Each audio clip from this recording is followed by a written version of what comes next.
Hello बच्चों, स्वागत है आप सभी का आपके अपने चैनल केमिस्ट्री विद अनुराग में।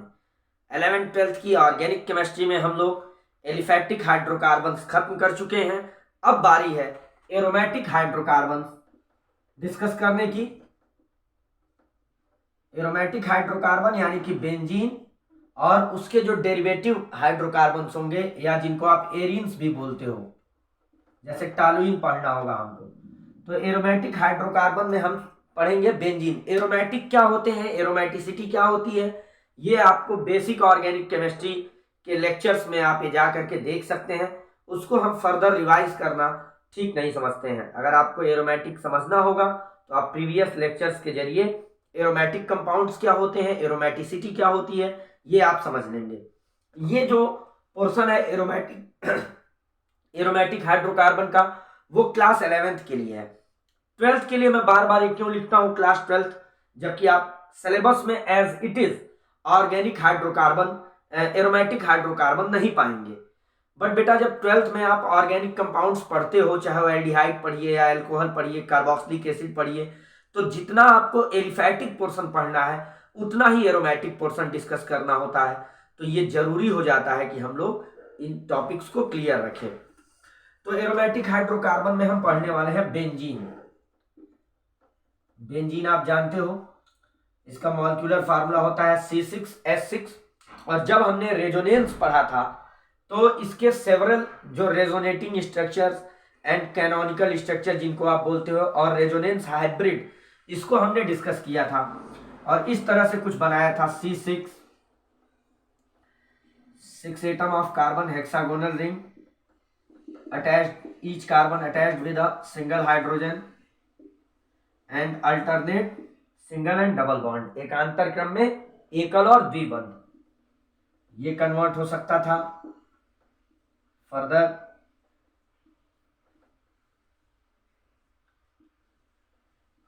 बस डबल बॉन्ड्स की पोजीशन हमने बदल दी कुछ इस ढंग से, ये यहाँ पे फिर यहाँ पे। और इनका जो हाइब्रिड होता था, जो संकर होता था, अनुनाद संकर, वो कुछ ऐसा बना था।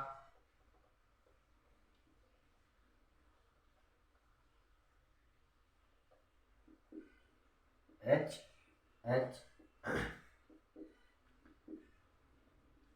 बॉन्ड डिलोकलाइज हुए तो आपने एक सर्कलिंग कर दी। ये बेंजीन के सेवरल स्ट्रक्चर्स हैं। इनको वायर फार्मूले के फॉर्म में लिखना हो तो हम कैसे लिखेंगे, लाइक दिस। ये कन्वर्ट होगा,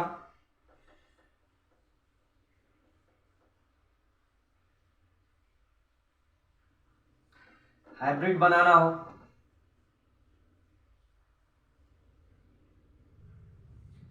हम लोगों ने इसके स्ट्रक्चर्स पर एक क्लास ली थी बेटा, रेजोनेंस वाली क्लास, तो उसको भी आप देख सकते हैं प्रीवियस लेक्चर में। तो ये बेंजीन के सेवरल स्ट्रक्चर्स हैं। हम आते हैं मेथड्स ऑफ प्रिपरेशन पर। बेंजीन के मेथड्स ऑफ प्रिपरेशन की बात करते हैं।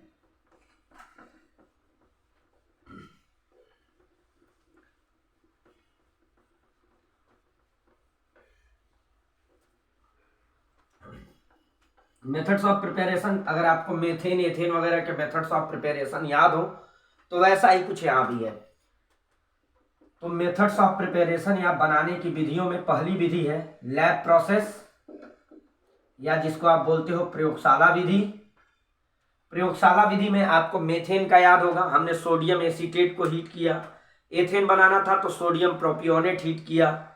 तो उसी ढंग से हम यहाँ पर सोडियम बेंजोएट को हीट करते हैं। बेंजोएट मीन्स ये बेंजीन रिंग रही, इस पर COO माइनस एंड Na+, या सिंपली आप इसको COONA भी लिख सकते हो, जरूरी नहीं है कि नेगेटिव पॉजिटिव आप दिखाओ ही। ये क्या रहा, ये रहा सोडियम बेंजोएट के साथ हमें हीट कर देना है सोडा लाइम को। आपको याद होगा सोडा लाइम क्या था, NaOH और CaO को जब हम 1:3 के रेशियो में मिक्स करते हैं तो हमको मिलता है सोडा लाइम। तो ये रिएक्टेंट हो जाता है और ये यहाँ पे एज अ कैटलिस्ट या एज अ डिहाइड्रेटिंग डिकार्बोक्सिलेटिंग एजेंट की तरह से बिहेव करता है। तो यहाँ पर क्या होने वाला है, ये पूरा पोर्शन NaO चला जाएगा इस ग्रुप के साथ, यहां H आके अटैच हो जाएगा।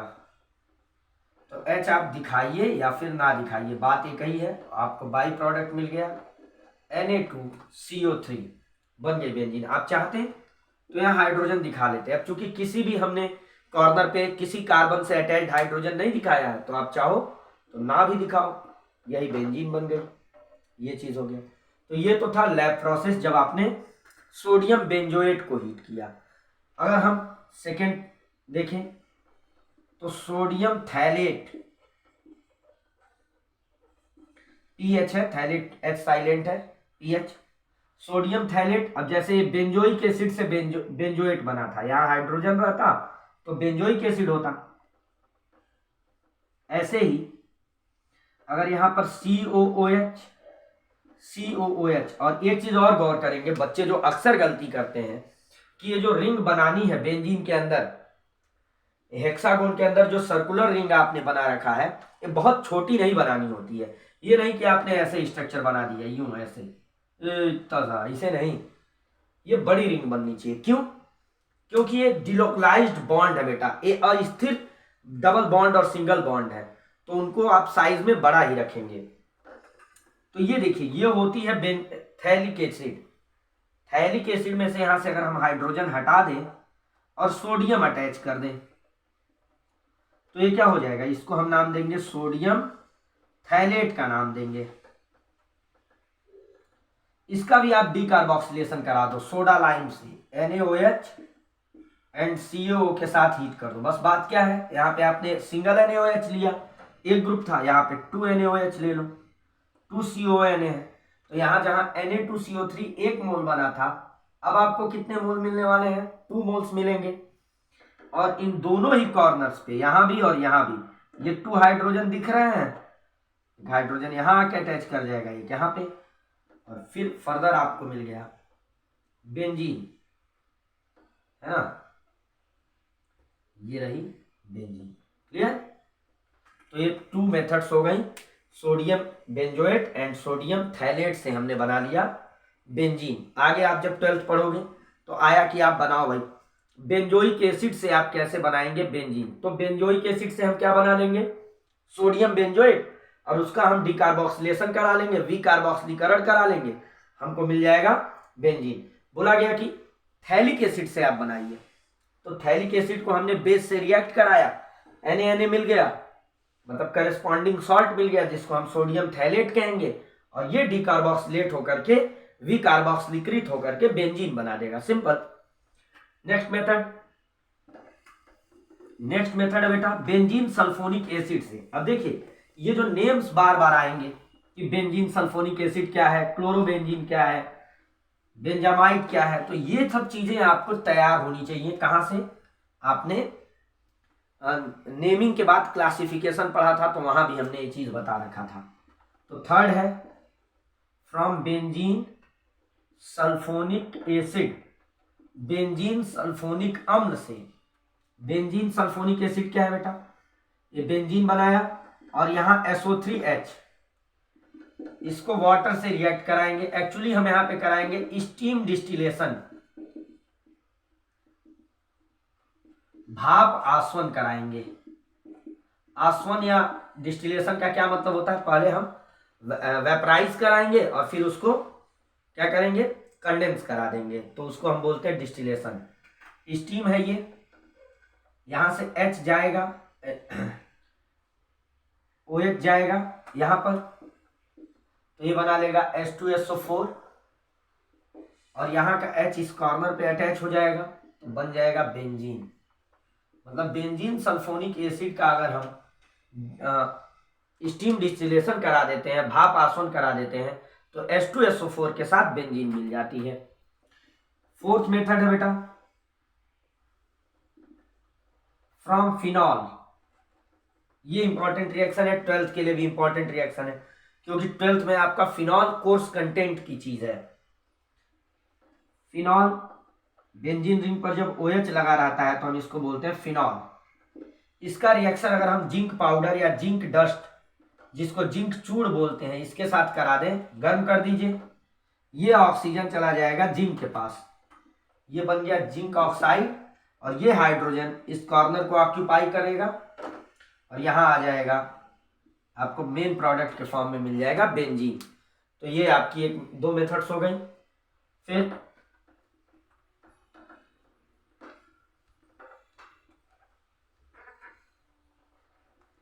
क्लोरोबेंजीन से, हम क्लोरोबेंजीन से कैसे बनाते हैं बेंजीन,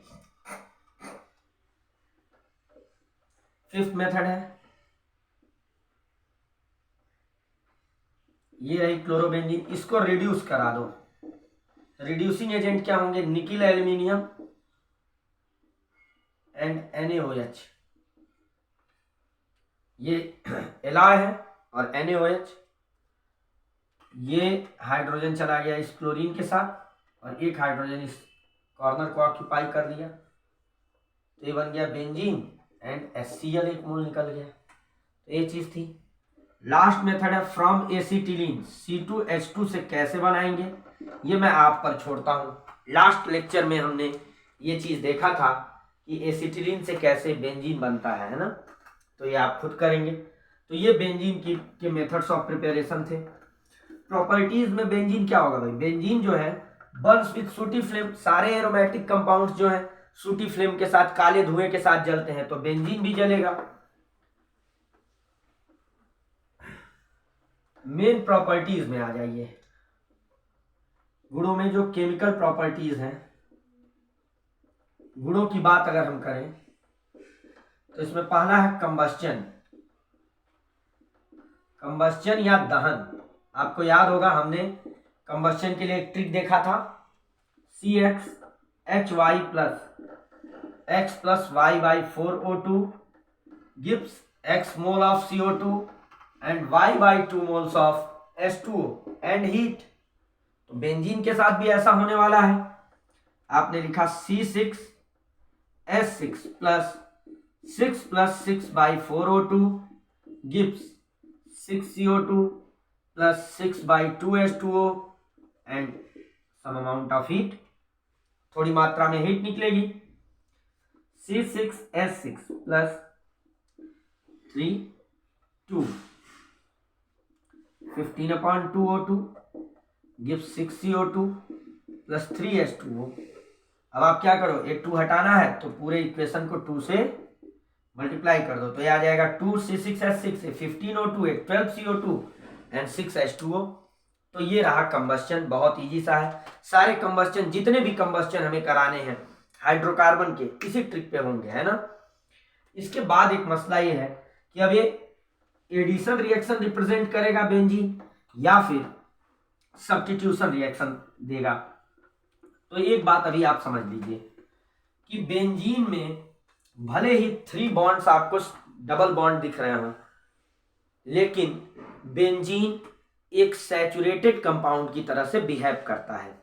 उसके एरोमेटिक कैरेक्टर की वजह से है ऐसा, क्योंकि उसके जो डबल बॉन्ड आपको दिख रहे हैं वो एक्चुअली प्योर डबल बॉन्ड नहीं है, वो स्यूडो डबल बॉन्ड है, छद्म डबल बॉन्ड है। और यही वजह है कि बेंजीन केवल कुछ एक कंडीशंस में, ड्रेस्टिक कंडीशंस में एडिशन रिएक्शन दिखाती है, बाकी बेंजीन के लिए फेवरेबल है सब्स्टिट्यूशन रिएक्शन, प्रतिस्थापन क्रियाएं बेंजीन ज्यादा दिखाएगा योगात्मक क्रियाओं के, है ना।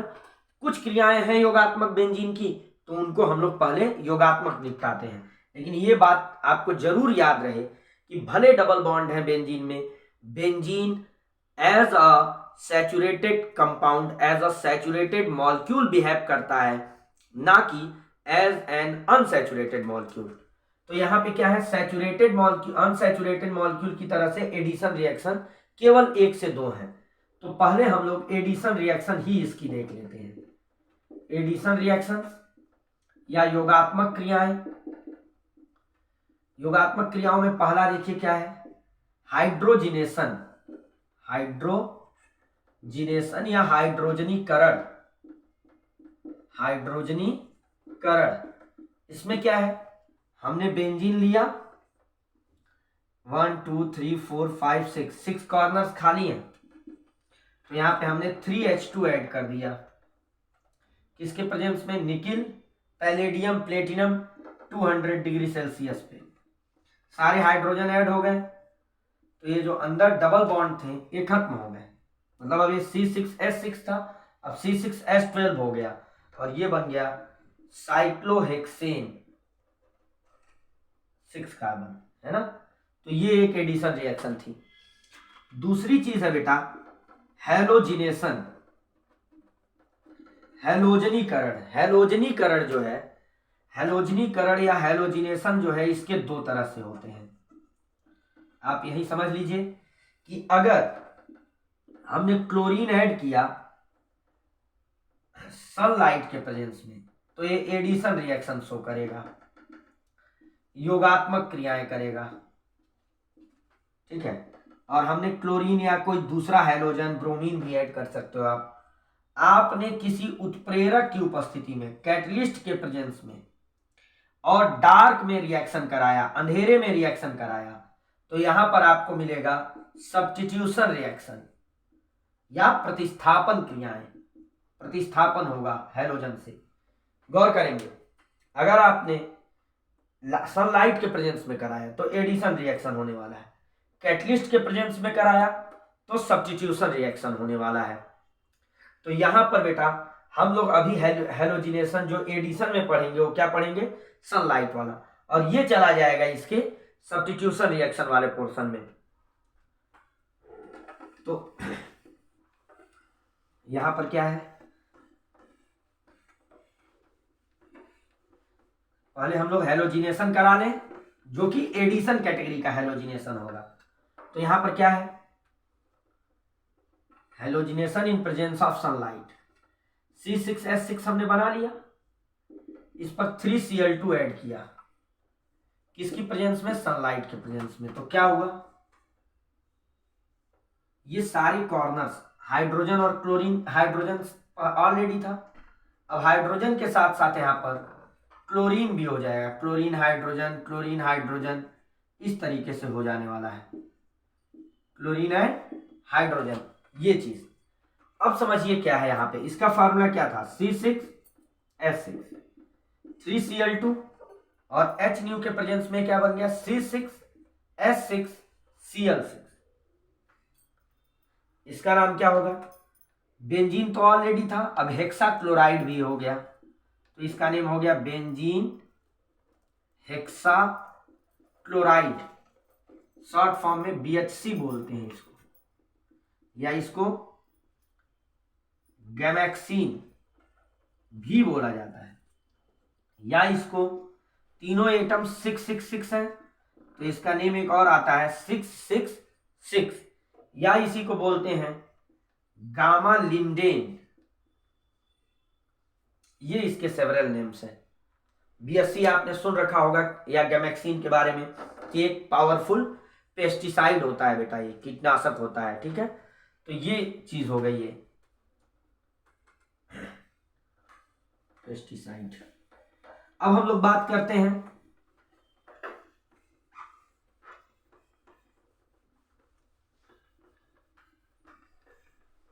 इसके सब्स्टिट्यूशन रिएक्शंस की। यही सबसे इंपॉर्टेंट चीज है बेंजीन का, क्या? सब्स्टिट्यूशन रिएक्शन, प्रतिस्थापन क्रियाएं। प्रतिस्थापन क्रियाएं, एक्चुअली ये जो क्रियाएं प्रतिस्थापन है ये इलेक्ट्रोफिलिक सब्स्टिट्यूशन है बेटा। इलेक्ट्रोफिलिक सब्स्टिट्यूशन रिएक्शन मतलब इलेक्ट्रॉन्स ने ही प्रतिस्थापन क्रियाएं या इलेक्ट्रॉनुरागी प्रतिस्थापन क्रियाएं, ठीक है। इसमें क्या है? क्लोरीन का एडिशन कैटलिस्ट और डार्क में, या H2SO4 का एडिशन नहीं, क्लोरीन से रिएक्शन, H2SO4 से रिएक्शन, नाइट्रिक एसिड से रिएक्शन, किसी एल्किल हैलाइड से रिएक्शन, या किसी एसिल हैलाइड से जो रिएक्शन होती है उसमें कोई इलेक्ट्रोफाइल आता है। इलेक्ट्रोफाइल मतलब कोई पॉजिटिव स्पीसीज आती है, जैसे क्लोरीनियम आयन आ गया, सल्फोनियम आयन आ गया। तो इनकी जो रिएक्शन होंगी उनका एक कॉमन मैकेनिज्म होगा, जैसे क्लोरीनियम ऐड होगा वैसे ही सल्फोनियम ऐड होगा, वैसे ही नाइट्रोनियम ऐड होगा, वैसे ही एल्किलीनियम ऐड होगा और वैसे ही एसिलीनियम ऐड होगा, सब्स्टिट्यूट कराएगा मतलब ग्रुप को। तो ये चीज हम समझे कि जैसे मान लो आपने ये बेंजीन लिया, इस पर कोई इलेक्ट्रोफाइल आया तो यूं ऐसे यहां हाइड्रोजन होगा, ये इलेक्ट्रोफाइल यहां जुड़ गया और H+ निकल गया यहां से। अब होते क्या है, 5 कैटेगरीज हैं। समझिए कि जैसे हमने पहला रिएक्शन कराया हैलोजन से, Cl2 से मान लो, तो यहां जो इलेक्ट्रोफाइल आता है वो Cl+। अब जैसे मान लो ये क्लोरीन है, Cl2 है, तो एक बॉन्ड ऐसे टूटेगा, बनेगा Cl+ एंड Cl-। तो इसमें से ये अटैक करने वाला है Cl+, तो ये क्या है, क्लोरीनियम आयन। क्लोरीनियम आयन आपको बस यही समझना है कि किससे रिएक्ट कराएंगे तो कौन सा इलेक्ट्रोफाइल जाने वाला है। जैसे सेकेंड है, हम H2SO4 से रिएक्ट करा रहे हो, H2SO4 का क्या मतलब हुआ, OH एंड SO3H। तो ये OH ज्यादा नेगेटिव है, ये ले गया ग्रुप, तो ये मिला OH- एंड SO3H+। तो जब हम H2 कॉन्सेंट्रेटेड H2SO4 से रिएक्ट कराएंगे तो हमारा जो इलेक्ट्रोफाइल होगा वो होगा सल्फोनियम आयन। कौन होगा, सल्फोनियम आयन। अगर हम यही HNO3 लिए रहते हैं कॉन्सेंट्रेटेड, जब HNO3 से रिएक्ट कराते हैं तो H2SO4 की प्रेजेंस रहती है, तो यहां पर क्या होता, OH एंड NO2, ये फिर वही चीज, यहां NO2- नाइट्रेट आयन निकल जाता और साथ NO2+, सॉरी OH- निकलता और यहां पर बनता NO2+, बना बोला जाता नाइट्रोनियम आयन। नाइट्रोनियम आयन बना। दो और हैं इसमें, तो उन दोनों को भी हम लोग देख लेते हैं, फिर आगे बढ़ते हैं रिएक्शन की तरफ।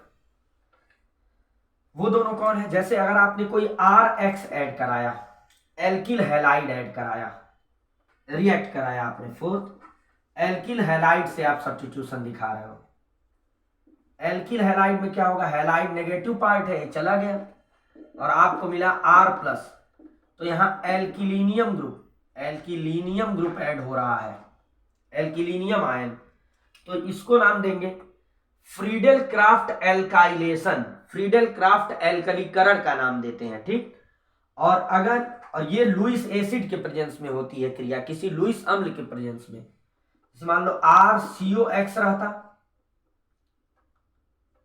तो यहां X ले जाता ग्रुप इलेक्ट्रॉन और यहां मिलता RCO+, तो ये बनता एसिलीनियम आयन।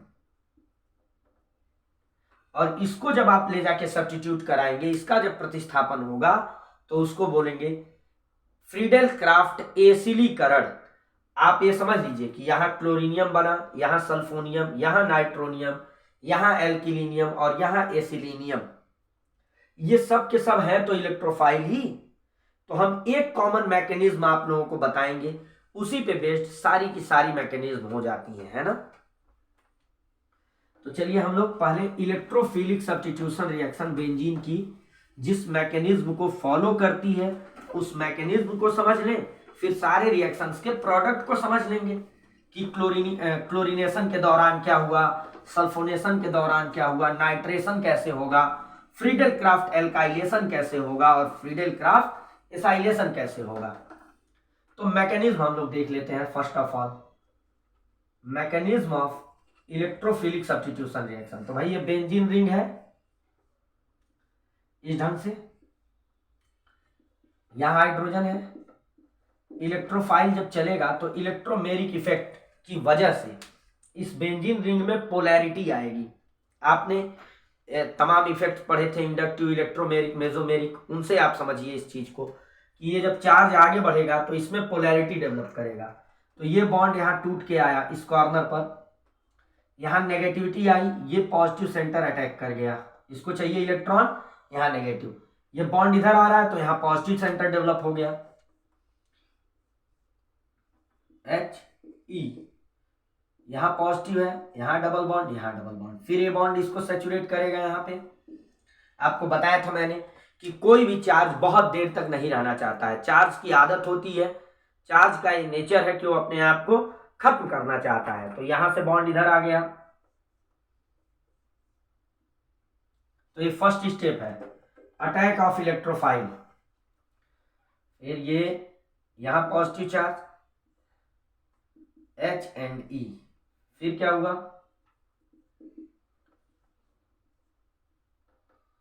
ये बॉन्ड यहां सैचुरेट करेगा,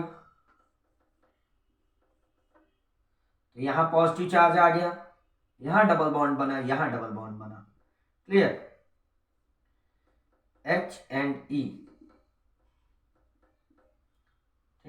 अब क्या है, अब ये पॉजिटिव चार्ज कैसे, अब देखो ये पॉजिटिव चार्ज जो है ये डिलोकलाइज किया इस कॉर्नर से लेके इस कॉर्नर तक। तो अगर आपको हाइब्रिड बनाना हो, ये तो रेजोनेटिंग स्ट्रक्चर्स हो गए, इसका हाइब्रिड कुछ ऐसे बनेगा,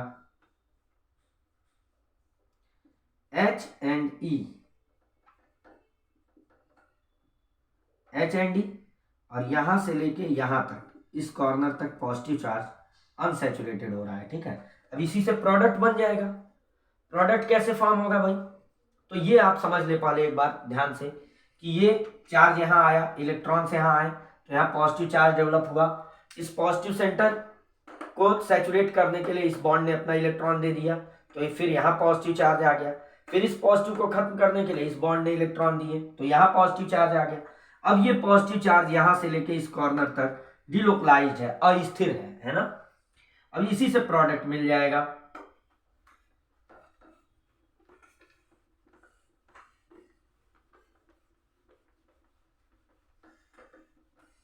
कैसे मिलेगा, सेकेंड स्टेप पे मान लो प्रोडक्ट फॉर्मेशन स्टेप है, यहां H है, यहां E है, यहां पॉजिटिव चार्ज,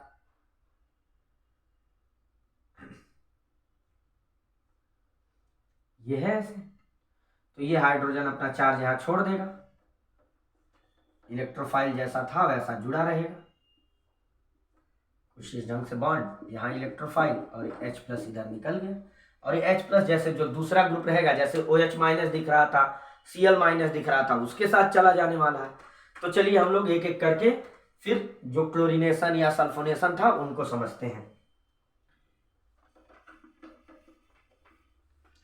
तो इसमें क्या है, एक जैसे chlorination, substitution by chlorine, electrophilic substitution में पहला, क्लोरीनेशन या हैलोजिनेशन की बात करो, क्लोरीनीकरण की बात करो, तो होता क्या है, आपने बेंजीन लिया और इसके साथ आपने रिएक्ट कराया Cl2 को, और यहाँ Fe या फिर FeCl3 कोई लुईस एसिड है, और डार्क में अंधेरे में एक क्रिया कराई, तो यहाँ का जो हाइड्रोजन है एक क्लोरीन के साथ चला जाता है, HCl बना लेता है, और जो क्लोरीनियम आयन बना वही इलेक्ट्रोफाइल था, वो ऐड हो जाएगा आकर के बेंजीन रिंग के इस कॉर्नर पे जहां से हाइड्रोजन जा रहा है, और आपको प्रोडक्ट मिल गया क्लोरोबेंजीन। क्या मिल गया, क्लोरोबेंजीन।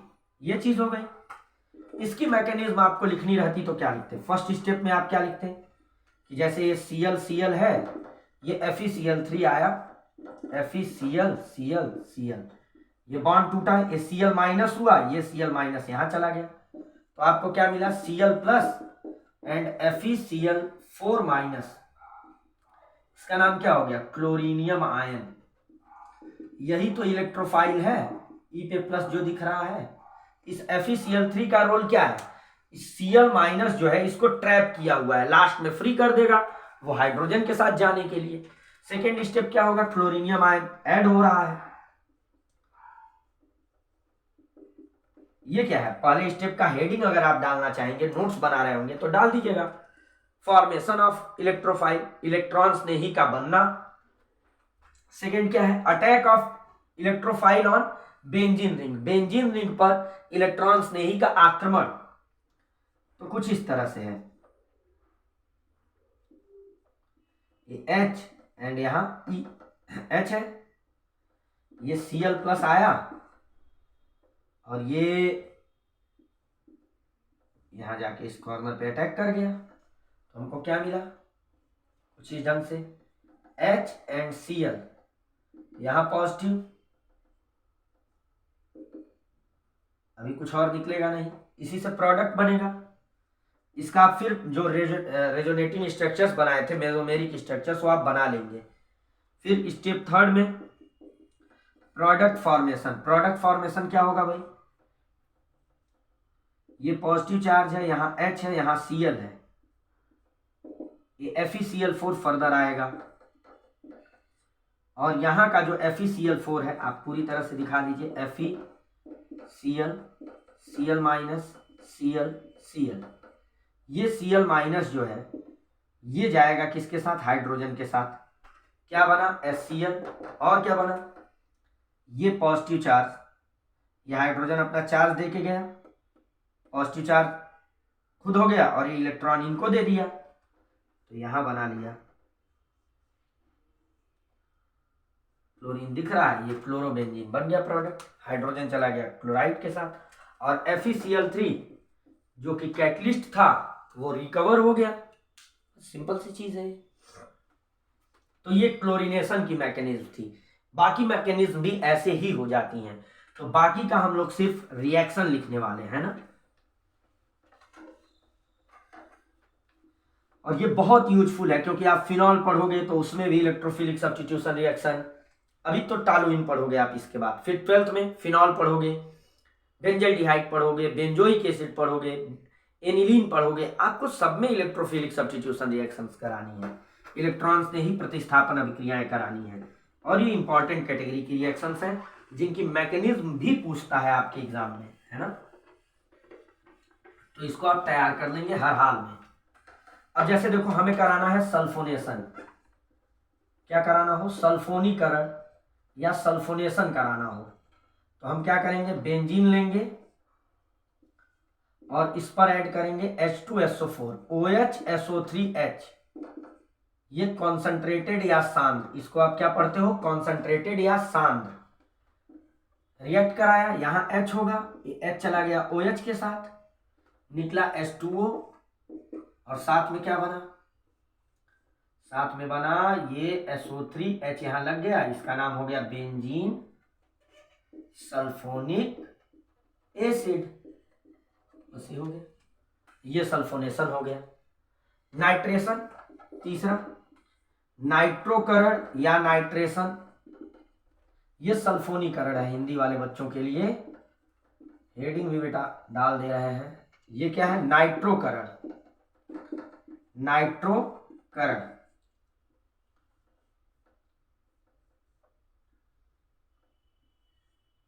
यहां H है, रिएक्ट कराएंगे हम नाइट्रिक एसिड से HNO3, ये सांद्र रहेगी, कॉन्सेंट्रेटेड रहेगी एसिड, यहाँ पे प्रेजेंस है कॉन्सेंट्रेटेड H2SO4 की, सांद्र H2SO4 की, हीट करेंगे 60 डिग्री सेल्सियस तक, ये H2O चला गया, और ये NO2 ग्रुप OHNO2, भाई HNO3 है पूरा फार्मूला, तो इसको हम OHNO2 लिख सकते हैं, ये NO2 अटैक कर गया यहाँ पे, तो हमको मिला नाइट्रोबेंजीन।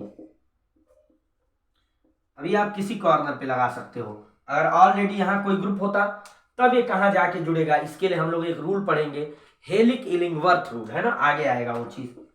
अभी यहां पे क्या बन गया, नाइट्रोबेंजीन बन गई, ठीक है। फिर इसके बाद क्या है, दो और बचे हैं, फ्रीडेल क्राफ्ट एल्कलीकरण और फ्रीडेल क्राफ्ट एसिलीकरण।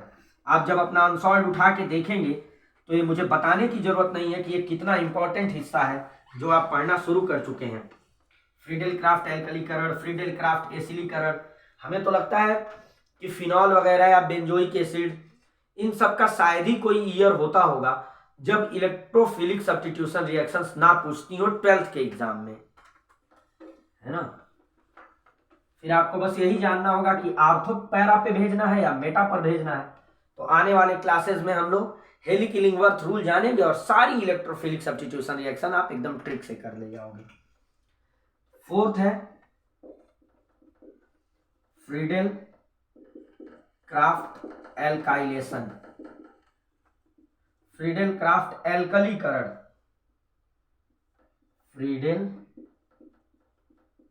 क्राफ्ट एल्कलीकरण, एल्कलीकरण। इसमें क्या है, बेंजीन हमने लिया और किसी एल्किल हैलाइड जैसे CH3Cl C2H5Br से रिएक्ट कराया किसी लुईस एसिड के प्रेजेंस में, किसी लुईस अम्ल के प्रेजेंस में, किसी लुईस अम्ल के उपस्थिति में जैसे, और ये निर्जल होना चाहिए, एनहाइड्रस लुईस एसिड है ना, जैसे निर्जल लुईस अम्ल, जैसे मान लो हमने ले लिया एनहाइड्रस AlCl3 FeCl2, यहाँ क्या होगा RH हमने लिखा, यहाँ हाइड्रोजन है, हाइड्रोजन जाएगा X के साथ और R आ जाएगा यहाँ पे, तो ये बन जाएगा एल्किल बेंजीन है ना, एल्किल बेंजीन बन जाती है, एल्किल है बेंजीन, एल्किल बेंजीन। एग्जाम्पल देखिए, जैसे मान लीजिए हमने बेंजीन लिया, इसकी रिएक्शन कराई CH3Cl के साथ, यहाँ हाइड्रोजन है ही, हमने प्रेजेंस ले लिया एनहाइड्रस AlCl3 निर्जल AlCl3 की, ये बॉन्ड इधर टूटा, Cl पे नेगेटिव हुआ, ये यहाँ बॉन्ड दिया, इस सेंटर पे नेगेटिव आया, हाइड्रोजन प्लस हो गया, हाइड्रोजन गया क्लोरीन के साथ, यहाँ HCl और भाई मेथिलीनियम आयन CH3 पे प्लस आ रहा है, ये आके यहाँ अटैक कर जाएगा, तो ये बन गया मेथिल बेंजीन। ये जो प्रोडक्ट बना इसका नाम हो गया मेथिल बेंजीन, या इसी को आप बोलते हो टॉलुइन। टॉलुइन आगे इसी रिएक्शन से अगला टॉपिक हम लोग शुरू करेंगे है ना, टॉलुइन से ही, ठीक है। तो ये हो गया फ्रीडेल क्राफ्ट एल्काइलेशन, ऐसे ही आप लोगों को देखना है Friedel Crafts acylation. Friedel Crafts acylation क्या है, बस आपको यहां जैसे एल्किल ग्रुप है ऐसे ही हमको ऐड करना होगा एसिल ग्रुप। ये 5th रिएक्शन हो गया, उसका नाम हो गया एसिलीकरण। एसिलीकरण में क्या है बेटा, एसिल ग्रुप ऐड होता है। एसिल ग्रुप आपको याद हो, नेमिंग देखिए बहुत जरूरी है, इसीलिए बार बार जरूरत पड़ रही है। RCOX एसिल हैलाइड, फिर वही चीज होगी, यहाँ हैलाइड ग्रुप ले जाएगा और प्रेजेंस वही Lewis acid, anhydrous Lewis acid. तो चलिए हमने लिख दिया एनहाइड्रस AlCl3 या FeCl2 ZnCl2। आप लुईस एसिड लुईस बेस जानते होंगे, जिनको लोन पेयर की रिक्वायरमेंट है वो लुईस एसिड, जिनके पास लोन पेयर की एक्सेस है वो लुईस बेस, ठीक। तो यहाँ पे C पर प्लस आया, यहाँ H ने अपना चार्ज छोड़ा, यहाँ नेगेटिव, तो ये C जाके यहाँ अटैक कर गया और ये H और X एक साथ गए, HX बन गया प्लस, तो ये CO एंड R, तो ये बन गया एसिल बेंजीन। क्या बन गया, एसिल बेंजीन। एग्जाम्पल देखिए, जैसे हमने लिया H और यहां हमने लिया CH3COCl एनहाइड्रस AlCl3, ये ग्रुप इधर Cl माइनस, ये यहां आया H plus and Cl minus HCl बन गए, और ये कार्बन यहां आके ऐड हो गया। ये क्या है, एसिटिल क्लोराइड है, ये एसिटिल क्लोराइड या एथेनॉइल क्लोराइड भी बोलते हो आप इसको नेमिंग से। और ये COCH3 यहाँ अटैच हो गए, तो इनका नाम हो गया एसिटोफिनोन। क्या बन गया, एसिटोफिनोन। तो ये था फ्रीडेल क्राफ्ट एसाइलेशन। यहाँ RH जब था तो वो था फ्रीडेल क्राफ्ट एल्काइलेशन। ये थी बेटा बेंजीन की मेन रिएक्शंस। बेंजीन जैसा एक बड़ा टॉपिक खत्म हुआ। टॉलुइन एक टॉपिक और पढ़ा बचा है, एक लेक्चर में 11th की ऑर्गेनिक खत्म हो जाएगी। मजेदार बात यह है, इसके बाद हम लोग सिर्फ 12th के लिए ऑर्गेनिक पढ़ेंगे, जिसमें मैं मेरे पास एक प्लान ये है कि हम नेम रिएक्शंस की एक सीरीज बताएंगे आप लोगों को। चैप्टर तो चलता ही रहेगा, नेम रिएक्शन की अलग से एक सीरीज चलेगी। और आप जब अपना अनसॉल्व 12th वाले बच्चों आप देखते होंगे तो आप ये पाते होंगे कि उसमें नेम रिएक्शंस ही घुमा फिरा के आ रही हैं कहीं ना कहीं से, तो और उसको हम कवर कर लेते हैं तो एक बहुत बड़ा हमें बहुत बड़ी मदद मिलेगी 12th में केमिस्ट्री के एग्जाम के लिए ऑर्गेनिक वाले सेक्शन से। तो बच्चों इन चीज़ों को तैयार कर डालिए और एकदम कमर कस लीजिए, आगे हम लोग 12th को एकदम धुआंधार तरीके से 12th की पढ़ाई करने वाले हैं। आप लोग हमसे जुड़ रहे हैं, बहुत खुशी की बात है। हमारा कारवां बढ़ता जा रहा है बेटा। इसी तरह से आप लोगों का स्नेह मुझे मिलते रहना चाहिए और मैं एनर्जेटिक होकर आप लोगों के लिए काम करता रहूं। देखिए, मोटिवेटेड रहिए, आपके एग्जाम्स नज़दीक हैं और इस समय आपकी सिर्फ और सिर्फ एक प्रायोरिटी होनी चाहिए कि आप अपने पढ़ाई पर फोकस करिए। मुझसे जो बन पड़ेगा बेटा मैं अपने एंड से करूंगा। कुछ आपको रिक्वायरमेंट हो, कुछ आपकी क्यूरीज हो, कुछ आपके एडवाइस हो, तो वो मुझे आप प्रोवाइड करिए। कोई सलाह मशवरा हो मुझे दीजिए हो कि मैं क्या करूं कि आपके लिए बेहतर हो सके। और बाकी आप अपनी टॉप प्रायोरिटी रखो। बहुत से लोग ऐसे होंगे जो मुझे इस समय गांव में बैठ के देख रहे होंगे बेटा, या बहुत से ऐसे बच्चे होंगे जो अपना गांव छोड़ के शहर में आए होंगे और मुझसे पढ़ रहे होंगे। तो आप ये समझिए कि आप जब शहर में आए हैं अपने गांव से निकल के, या आप अपने तमाम कामों को छोड़ करके जब आप किसी एक चीज में, आपके माँ बाप ने आपको एक टारगेट दिया है, उनका एक ख्वाब है कि आप कुछ पढ़ लिख के करें, तो आप उस चीज को हमेशा गौर करिए। आपको बहुत नींद आती होगी इस वक्त, एग्जाम से पहले एक बात ये भी हो जाती है, बड़ा नींद आ रही है सर, ये क्या करूं, कैसे इसको कैसे पढ़ाई करूं। तो आप सोचिए कि आप अगर अब सो गए बेटा, 11th 12th में सो गए, तो पूरी जिंदगी आप वो नहीं कर पाएंगे जो करना चाहते हैं। आप करेंगे तो जरूर कुछ ना कुछ, आपकी जिंदगी नहीं रुक जाती है, लेकिन वो नहीं आप कर पाएंगे जो आप करना चाहते हो या जिस काम में आपका मन लग रहा है। तो अभी आपकी अगर प्रायोरिटी में आपने पढ़ाई को रखा, अपने कैरियर को रखा, तो आप वो बनोगे जो आप करना चाहते हो, जो आप बनना चाहते हो। तो बच्चों, बने रहिए हमारे साथ। आप हमें जैसे सहयोग दे रहे हैं, जैसे सपोर्ट कर रहे हैं, सपोर्ट करते रहिए। वीडियोस को अपने दोस्तों के साथ भी शेयर करिए। वीडियोस अच्छे लग रहे हो तो लाइक करिए, कमेंट करिए, हमसे डिस्कशन करते रहिए। थैंक यू बच्चों, ऑल द वेरी बेस्ट।